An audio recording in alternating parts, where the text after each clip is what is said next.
The Cabinet of Dr Caligari, a film that was once described as the first true horror film by film critic Roger Ebert.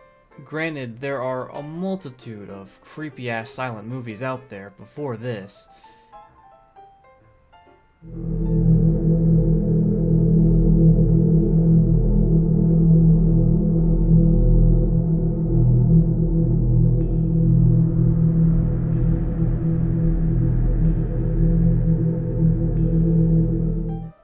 None have been quite as well regarded as The Cabinet of Dr. Caligari. This film has had a tremendous impact on filmmaking and has inspired countless filmmakers.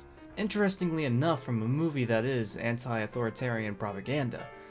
Now, whether you're here because you heard this was the first real horror movie and you wanted to know more about it, or you're sitting in a film history class and you're kinda confused about this, don't worry, it happens to the best of us.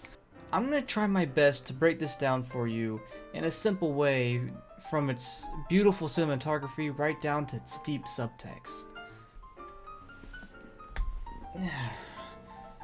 Now, before we delve into the meat of this movie, I'd like to give just a little bit of insight about what went down in production. Much of the imagery and familiarity we have with this picture was last minute, though there was a lot of polarizing views on this. It's kinda hard to say what's true or not with a film that is over 100 years old, and actually turned 100 years old last year. I really dropped the ball on that one. I mean, it's a miracle I'm even holding a copy of this at all. It is kind of funny how not only is this film one of the first horror films, but it's also kind of one of the first expressionist films as well. And probably by accident. Like I said, you could debate a lot of this. Both of the film's screenwriters, and excuse my pronunciations, Janowitz and Maya, were pacifists that met during the First World War. Janowitz was actually a veteran who served in the war, whereas Maya actually pretended to be insane to get out of going to battle. Very, very coincidental. Either way, each one had their own reason for being distrusting of their government. They both shared similar ideals, and once they met up through a mutual friend, they would end up writing one of the most important film scripts of all time in just about a month. And after spending quite a bit of time trying to pick out the right director, they would eventually decide on Robert Vignettes. And that brings us to the actual movie. The footage you're about to see comes from the Kino Releasing's Blu-ray of Caligari, which is technically a 4K remaster. Kino does a really good job with these older films, and I definitely recommend this release if you're a fan of the film. It goes without saying that you could watch this movie on YouTube or anywhere online. It's not hard to find, but I would definitely recommend the Kino Classics release if you're a fan of it. I personally think it's the definitive way to own this movie. Now with that said, let's go ahead and get right into the movie. And it goes without saying, warning, spoilers ahead. So anyway, the movie. The film starts off in a courtyard, where our protagonist Francis is talking to an elderly man. There's already so much to say in this first frame, and it makes a lot more sense after the initial viewing. First of all, I'm sure the first thing you noticed is the color. This movie isn't black and white. It actually has some color. Not Technicolor by any means, but pretty interesting. The film is actually dyed orange for the daylight scenes, or just scenes with light, and a bluish color for the dark or night scenes. This aesthetic alone is so attractive to look at. It really helps for the viewer to not be too distracted. Lots of times, night scenes would be filmed in daylight because, well, that was the only light they had. There weren't huge studio lights or anything advanced like that. This would often leave the viewer to kinda assume the difference between night and day, with other filmmaking techniques thrown in. I think Caligari really kicked ass with this idea. I mean, look at it. It's beautiful. Francis is telling this old dude that this woman here is Jane, his wifey, or fiancée, who should already be putting up some red flags. You can see that she's not quite all there, and he's about to explain why. And this sets up a very important aspect of this film's narrative. The frame story. Something that's been done plenty in literature, but not really in film yet. Basically, a story in a story. A prologue that shows Francis about to narrate his story, which is the majority of the film. Actually, now that I think about it, this is kinda eerily close to Forrest Gump. Anyway, We move on to Francis opening up his story, and we see some beautiful artwork of the city Hosdenval. This frame already establishes that this is not a surrealist approach, which was a very popular art form, especially in the 1920s. Of course, this movie isn't the first to take fantastic approaches with sets and backgrounds made of artwork. I mean, you can go back to A Trip to the Moon, a lot older than this, and did very similar styles and idea, but I feel like Caligari really got it down. Nothing in this movie feels real.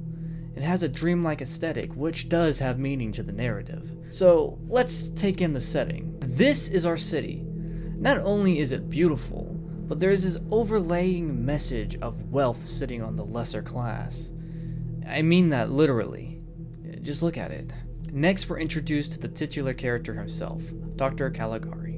You've probably already noticed the excessive use of vignettes as well. This is another really important filmmaking aspect of this movie.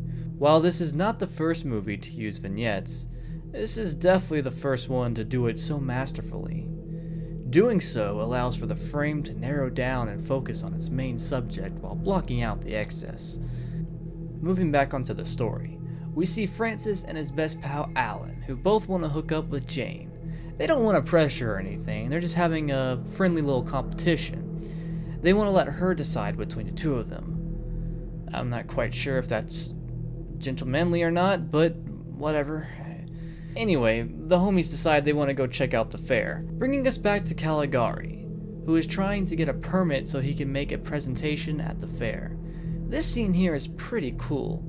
As you can see, this authority figure sitting up on this exaggeratedly high chair with a literal stick up his ass, above the powerless common man. It almost seems like they could have played with some high-angle, low-angle cinematography here, but I'm glad they didn't. This scene is really cool, and the symbolism is there.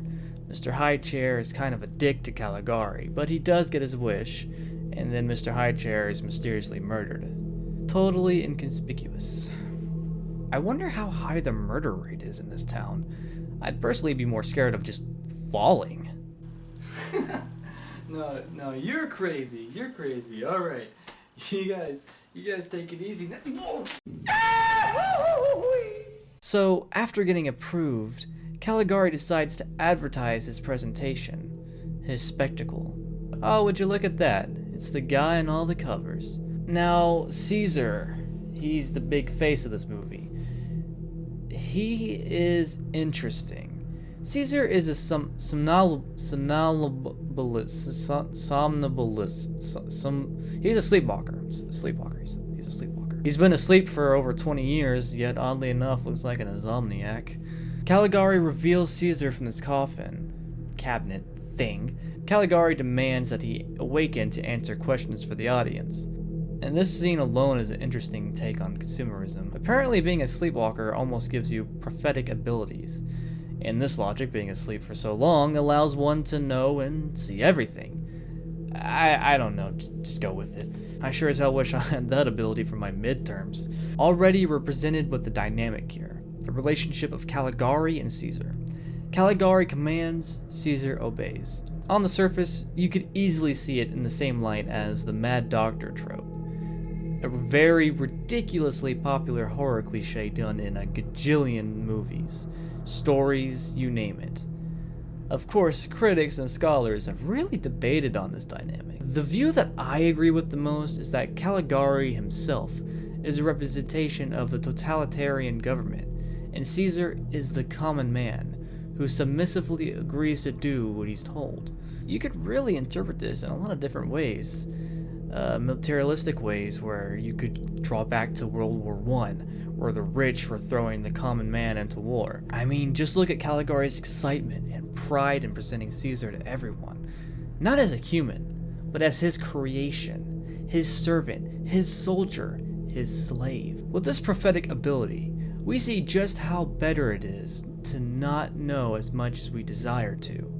Alan, Francis's buddy, asks Caesar how long he'll live, or when he'll die. Don't do that. Don't do that. Just don't do that. That never ends well. It's not a good idea. It never ends well. Caesar famously says, "You will die before dawn," and Alan shits his pants. Come on, man, you just had to ask. Well, to keep up with his credibility, Caligari makes sure Caesar's claims are true. First, we get a beautiful night shot of Francis and Alan walking together. They run across a poster that's about the murder of the clerk, a bit of foreshadowing, and a direct warning to Alan, really. Now we get to one of the coolest shots of the entire picture.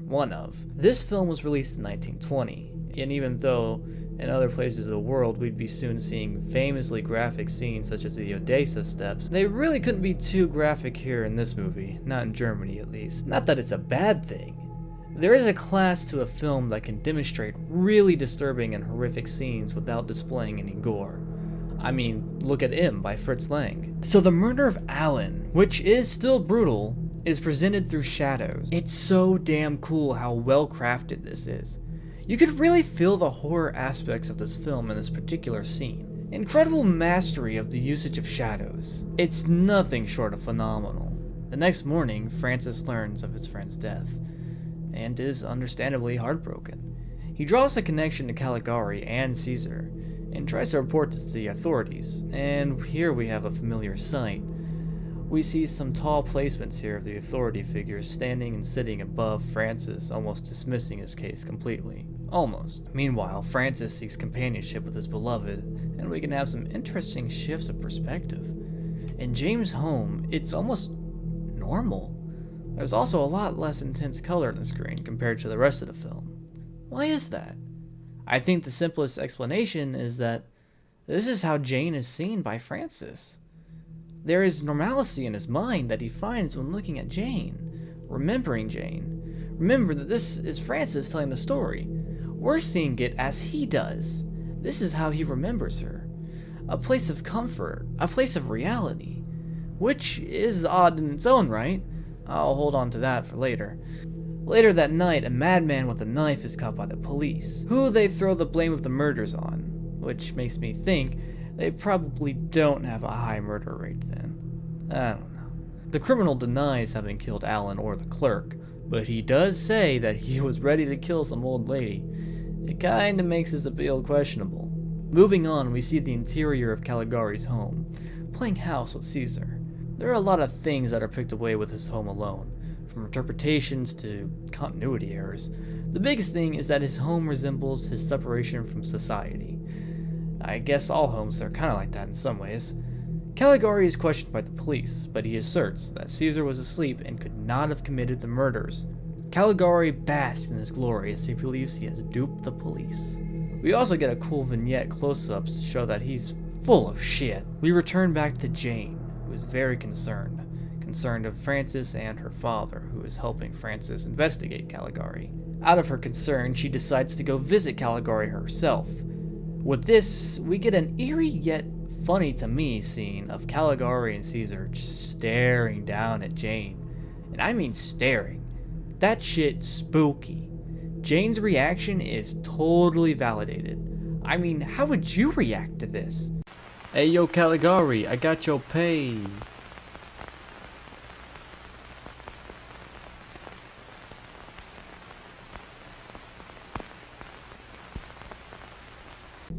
Jane naturally is frightened out of her mind and runs away, leaving us with Caligari and Caesar with their next victim in mind.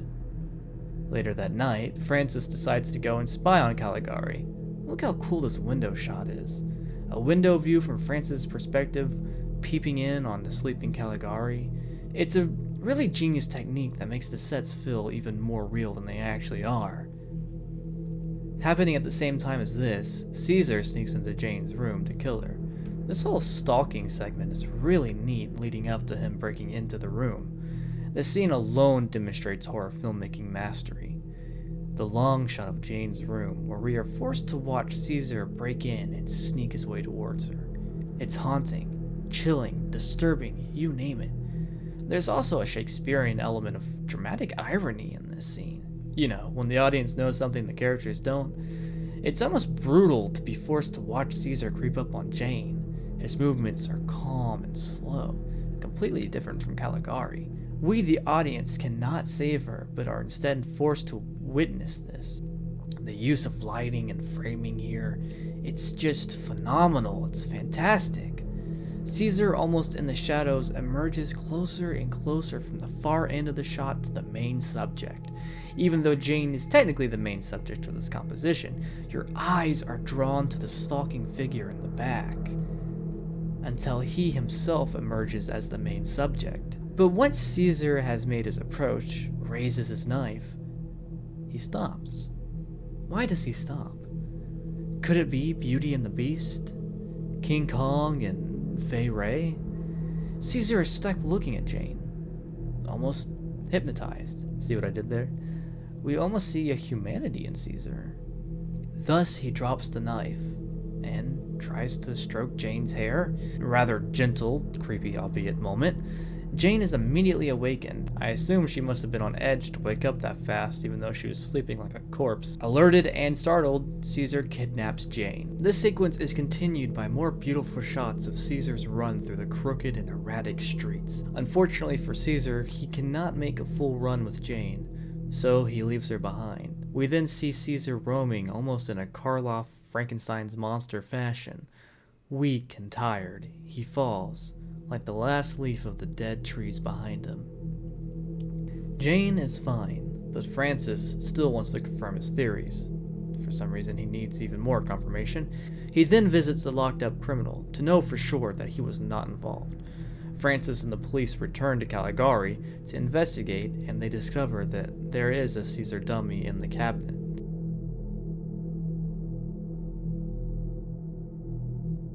Once the jig is up for Caligari, he runs away, and Francis chases him to an insane asylum. He asks the workers for assistance, and in a shocking revelation, Francis finds that the director of the asylum is none other than Caligari. What a twist! That's right, ladies and gentlemen, we have a plot twist. That is some really innovative shit right there. Films with narratives like this were kinda straightforward by this point, but Caligari really throws the audience for a ride. Oh, but wait, there's more. Francis just freaks out over this, and the workers inquire him about what the hell is going on. Francis tells the workers, and once the director is asleep, they search his office. There's a really cool quick cut here from dark to light. I thought that was just really neat how they did that. Upon investigating, they find his journal and records.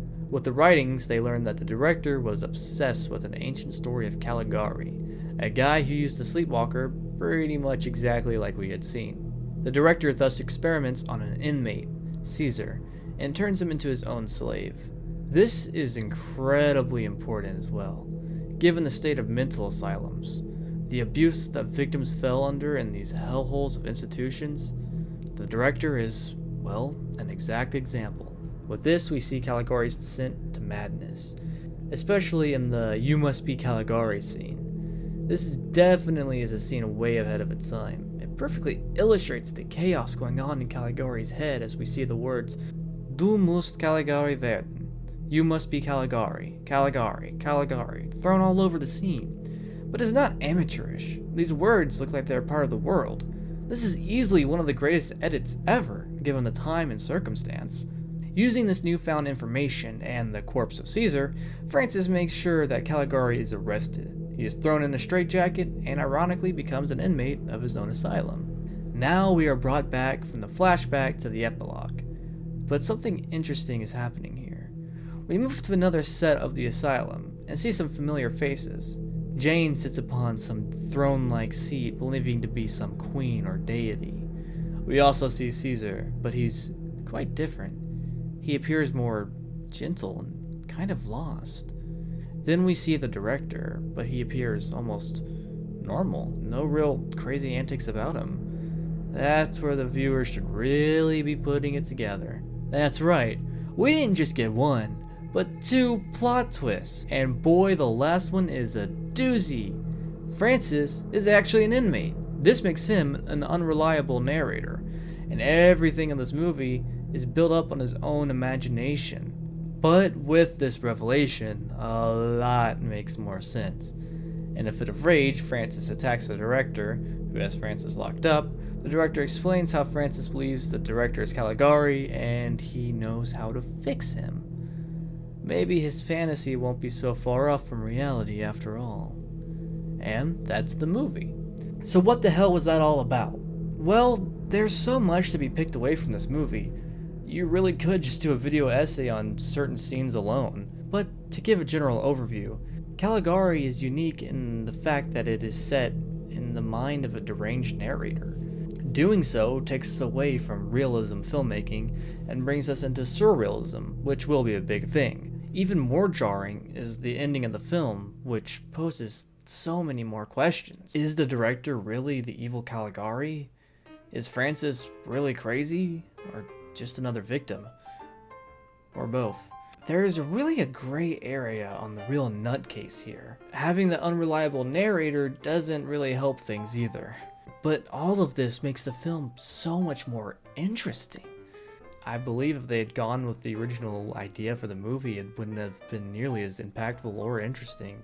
Not from a filmmaking point of view, at least. It's quite obvious that the film looks and handles the way that it does because the narrator is an unreliable narrator. Nothing is real and everything is dreamlike. It also furthers the idea of why Jane is presented the way she is, more normal than everything else. She is, well, Francis's love. The film itself is representative of Janovitz and Mayer's resentment to the insanity, see what I did there, of the German government, German authority. As I mentioned before, you can compare Caligari to the bigwigs and Caesar to the little guy. It's asleep, sheeple, however you want to put it. Just does what he's told. This movie is really what kicked off the wave of German expressionist films.